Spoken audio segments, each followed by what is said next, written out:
You've been lied to about Einstein. The real man was far darker, stranger, and more human than the legend you were taught.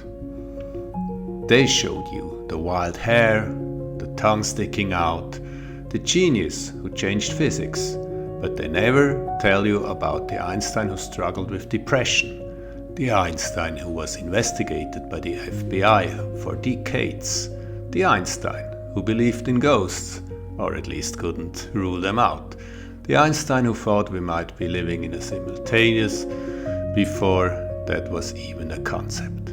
Today, I'm pulling back the curtain on the Einstein your textbook erased. The messy, contradictory, deeply human Einstein who doesn't fit the sanitized legend, because the real story is so much more interesting than the myth. And honestly, it's more useful too, because the perfect genius who never struggled can't teach you anything. But the flawed human who changed the world despite his struggles, that's someone you can actually learn from. Let's meet the real Einstein. Einstein had periods of deep depression throughout his life, but historians barely mention it because it doesn't fit the narrative of the cheerful, prayerful genius. In 1917, Einstein collapsed, completely physical and mental breakdown. His doctor diagnosed him with a stomach ulcer, but Einstein's letters reveal something darker. He wrote to a friend, "I'm in a state of lethargy and indifference as never before." For months, he couldn't barely work, couldn't concentrate, lost dangerous amounts of weight. His cousin Elsa had to move in to take care of him because he couldn't manage basic daily tasks. This wasn't a one-time event. Throughout his life, Einstein experienced what he called his dark periods, stretched of time where the joy drained from everything, where even physics felt pointless, where they questioned whether his work mattered at all. In a letter to his friend Michele Besso in 1916, Einstein wrote, "I feel as though I'm an involuntary swindler. People overestimate me enormously. I often doubt that I've done anything truly significant." Read that again. The man who had just published General Relativity, perhaps the greatest scientific achievement of the 20th century, thought he was a fraud. Classic imposter syndrome combined with depression. What they don't tell you is that Einstein worked through it. Not around it, through it. He had periods where he couldn't work at all, days where he stayed in bed, weeks where he questioned everything, but he kept returning to the work. He found meaning in the equations, even when he couldn't find meaning in life. Physics became his anchor when his mental state was adrift. The lesson? Genius doesn't exempt you from suffering. Success doesn't cure mental illness. But work you find meaningful can give you a reason to keep going when everything else feels empty. Here's something they definitely don't teach in school. The FBI tracked Einstein for over 2 decades and compiled a file on him that was 1,427 pages long. Why? Because J. Edgar Hoover thought Einstein might be a Soviet spy. It sounds absurd now, but in the 1940s and 50s, during the Red Scare, Einstein's political views made him deeply suspicious to American authorities. He advocated for world government. He spoke out against nuclear weapons. He defended accused communists during the McCarthy era. He refused to testify against colleagues who were being investigated. FBI agents followed him. They opened his mail. They interviewed his colleagues, his friends, even his trash collectors. They tried to prove he was a member of communist organizations. The FBI file, declassified decades after Einstein's death, reveals something fascinating. They found nothing. No evidence of espionage, no proof of Communist Party membership, just the scientists with strong political opinions who refused to stay silent. But here's what makes this relevant. Einstein knew he was being watched. He knew speaking out could cost him, and he did it anyway. In 1953, at the height of McCarthyism, Einstein wrote an open letter to a teacher who'd been subpoenaed by a congressional committee investigating un-American activities. Einstein advised him, every intellectual who is called before one of these committees ought to refuse to testify. If enough people are ready to take this grave step, they will be successful. If not, then the intellectuals of this country deserve nothing better than the slavery which is intended for them. That's not the safe position. That's not what a cautious person says when the FBI has a file on them. But Einstein believed that intellectual freedom mattered more than personal safety. The FBI never found any evidence against Einstein because there wasn't any, but they kept watching him until he died. The file remained open.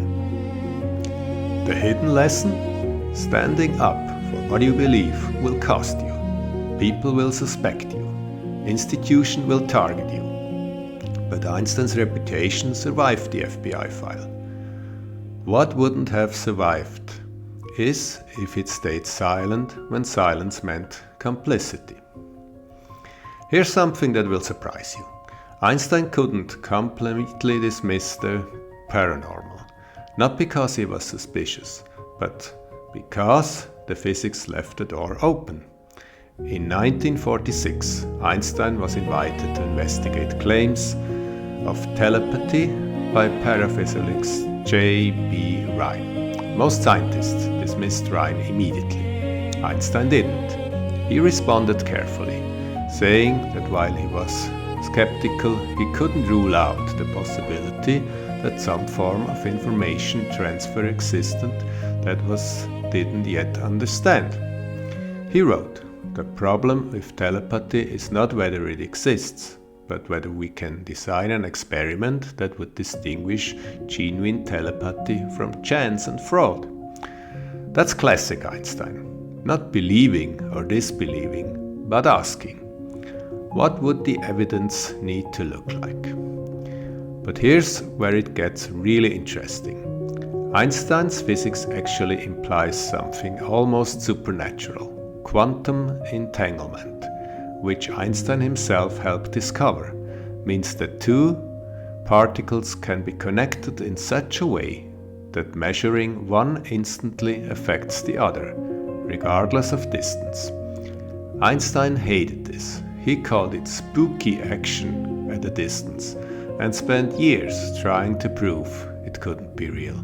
But experiment after experiment confirmed. It is real. The universe is fundamentally connected in ways that seem to violate everything we know about locality and causality. In the 1950s letter to a friend, Einstein wrote, "I think that matter is not distinct from space and time. Matter is where the intensity of the field is great.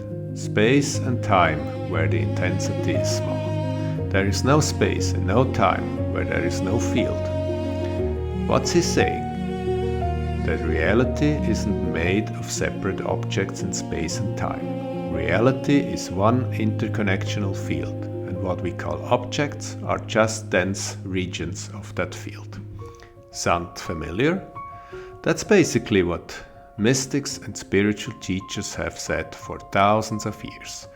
Everything is one. Separation is an illusion. Einstein arrived at this through pure physics, through mathematics and logic, but the conclusion is always mystical. He never fully embraced this interpretation. It made him uncomfortable, but he couldn't dismiss it either. The hidden truth? Einstein's physics suggests that reality is far stranger, far more interconnected, far more mysterious than our everyday experience reveals. And Einstein knew it. Here's the Einstein story they really don't want you to know. Before he married his first wife Mileva, she got pregnant. They had a daughter named Liesel, and Einstein never met her.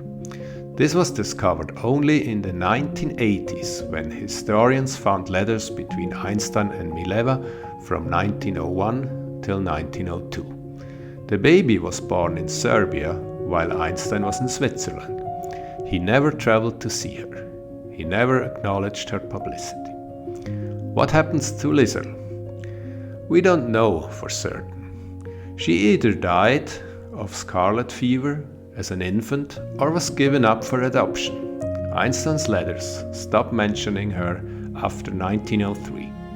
She simply disappears from the historical record. And Einstein never ever spoke about her publicly. Not once in his entire life.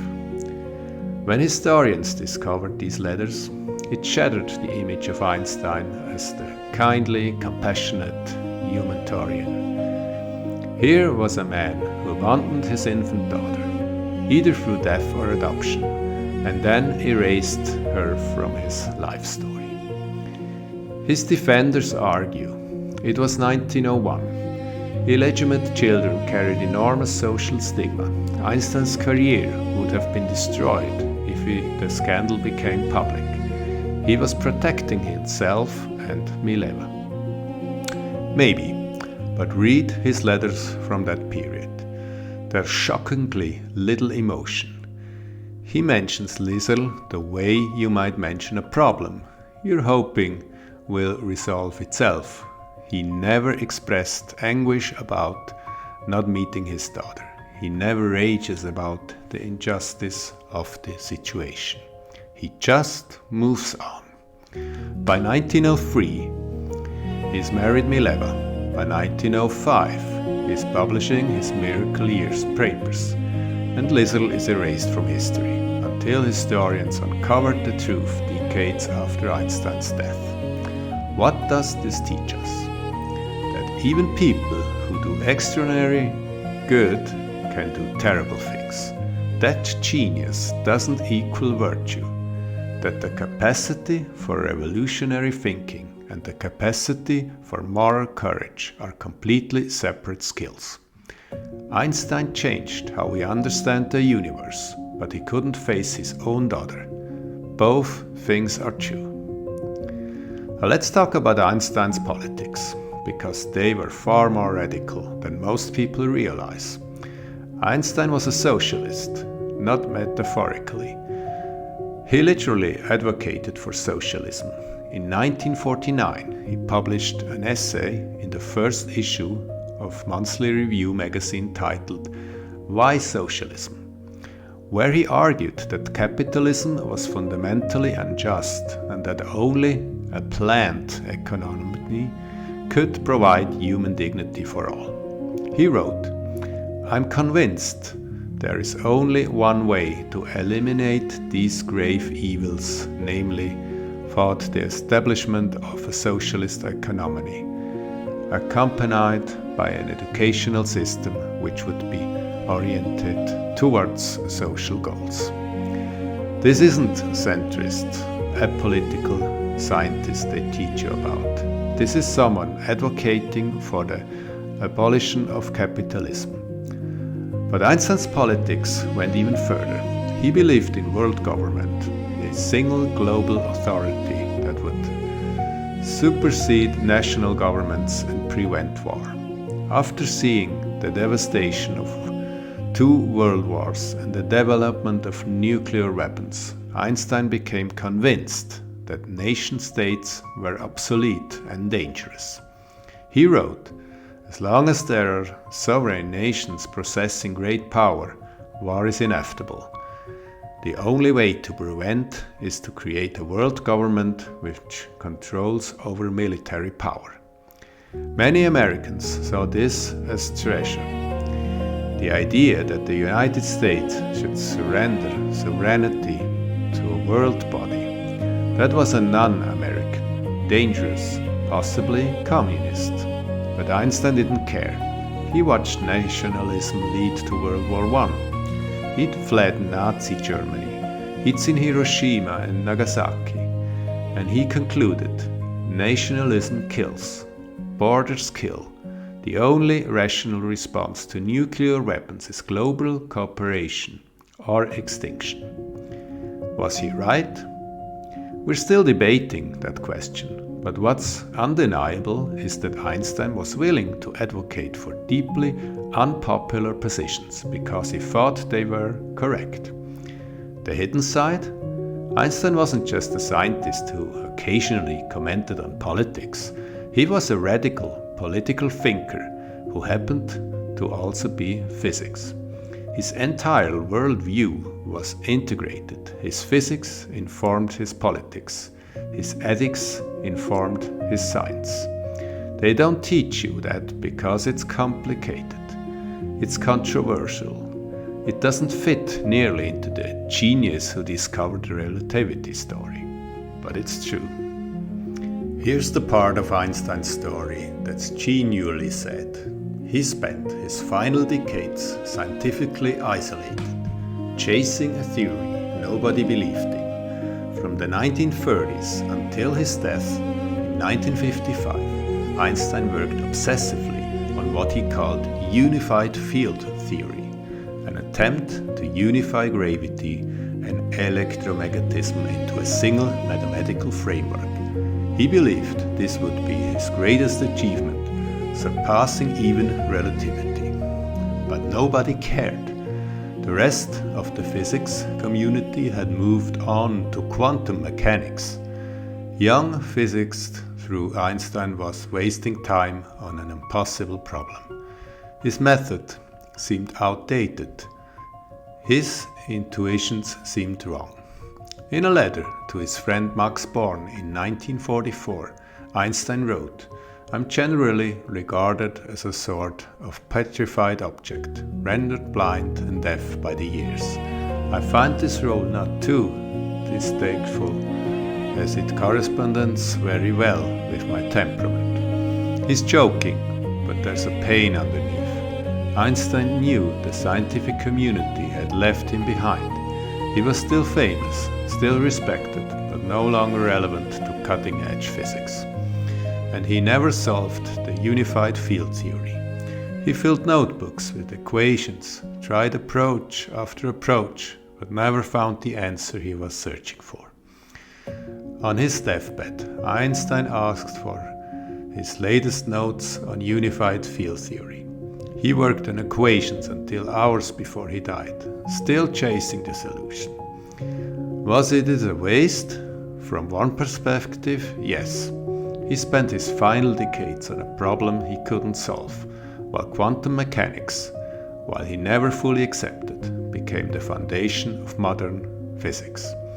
But from another perspective, Einstein was doing what he always did, following his intuition, asking deep questions, refusing to accept incomplete explanations.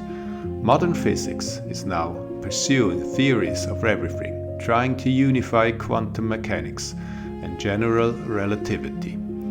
String theory, loop quantum gravity, other approaches. They're all trying to solve the problem Einstein identified. He was asking the right questions. He just didn't have the tools to answer it. The hidden truth? Even Einstein failed. He spent his final years working on something that didn't work, and he died without achieving the goal he'd set for himself. But he died trying, and that's not nothing. So what's the hidden side of Einstein they never taught you? He struggled with depression and imposter syndrome. He was investigated by the FBI as a possible subversive. He couldn't dismiss the paranormal, even though it made him uncomfortable. He abandoned a daughter he never met. He was a radical socialist who advocated for world government, and he spent his final decades isolated from mainstream science, chasing a theory he never solved. None of this makes Einstein less remarkable. If anything, it makes him more remarkable, because he achieved what he achieved despite being deeply, messily, completely human. The sanitized Einstein, the cheerful genius with wild hair, can't teach you much. That Einstein is too perfect, too distant, too different from you and me. But the real Einstein, the one who battled depression and kept working, the one who stood up for the FBI when it was dangerous, the one who made terrible personal choices but still changing our understanding of reality, the one who failed for decades but never stopped trying. That Einstein can teach you everything, because that Einstein proves that you don't need to be perfect to do important work. You don't need to have all the answers to ask the right questions. You don't need to succeed at everything to succeed at something that matters. The hidden side of Einstein is the side that gives the rest of us permission to be flawed and brilliant simultaneously, to struggle and create, to fail and try again. If this video showed you a different Einstein than the one you learned about in school, subscribe to Einstein's Mind. We're uncovering the real stories behind the myth, the human truths that textbooks erase, but that contain the lessons we actually need. Until next time, remember, Einstein was human, and so are you. That's not limitation, that's your qualification. Before you go, turn curiosity into clarity. Download Think Like Einstein, 7 Mental Models for Clear Thinking. It's free and it'll change how you think forever. Link below. Think Like Einstein. Subscribe for more.